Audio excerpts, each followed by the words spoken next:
કેમ છો બધાય મજામાં? શિલ્પા की गुजराती रसोईમાં બધાનું સ્વાગત કરું છું। આજે હું નવી રેસીપી સાથે આવી ગઈ છું। આજની જે રેસીપી છે તે છે તરબૂચનું જ્યુસ। તો ચાલો મિત્રો આપણે તરબૂચનું જ્યુસ બનાવીએ। આપણે તરબૂચના જ્યુસ માટે જો આપણે અડધો નંગ તરબૂચ લીધો છે, એકદમ સરસ લાલ ને મીઠું છે, દરેલી ખાંડ છે, પછી મરી પાવડર છે, આપણે 8 થી 10 નંગ આપણે ફોદીનાના પાન લીધા છે, બરફ અને સંચર। તો પહેલા આપણે આ તરબૂચના ટુકડા કરી લઈ, છાલ ને બી કાઢી નાખીએ। તો ચાલો આપણે હવે આના નાના નાના ટુકડા કરી લઈએ। ત્યારે તો આપણે તરબૂચ એકદમ સરસ મીઠા અને લાલ આવે જ છે। આપણે આને છાલ કાઢી લીધી છે। હવે આપણે આના નાના ટુકડા કરતા જઈએ। જે બી છે તે આપણે આમાં કાઢી લઈએ। અમુક બી રહી જાય, આપણે ઉમે જ્યુસ ગાળવાનું છે એટલે એમાં બધાય નીકળી જશે, પણ જેટલા આપણાથી કઢે એટલા બધાય બી કાઢી લઈએ। આપણે આ કટકા થઈ ગયા છે, આમાંથી બી લગભગ જેટલા કાઢી લીધા હશે, કોક કોક હશે તે આપણે ગાળવામાં નીકળી જશે। હવે આપણે આમાં 2 ચમચી જેટલી આપણી દરેલી ખાંડ નાખવાની, કારણ કે આપણું તરબૂચ મીઠું જ હોય, પણ જો કદાચ મોરું હોય તો આપણે ખાંડ નાખવાથી તરબૂચનું જ્યુસ એકદમ સરસ મીઠાશ આવી જાય।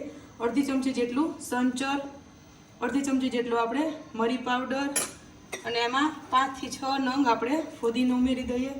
હવે આપણે આ મિક્સર જારમાં બધું એડ કરી દઈએ। હવે આપણે 2 ગ્લાસ જેટલું પાણી ઉમેરી દઈએ।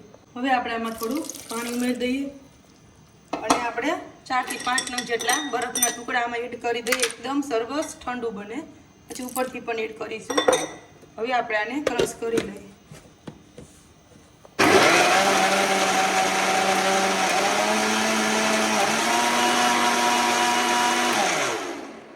તો હવે આપણે જોઈ લઈએ આપણું જ્યુસ બની ગયું છે। એટલે આપણે આને હવે એક બાઉલમાં કાઢી લઈએ।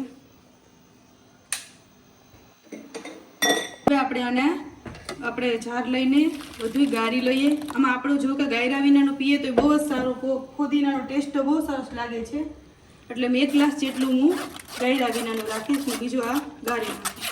જો આમાં બી છે તે બધાય આમાં નીકળી ગયા છે।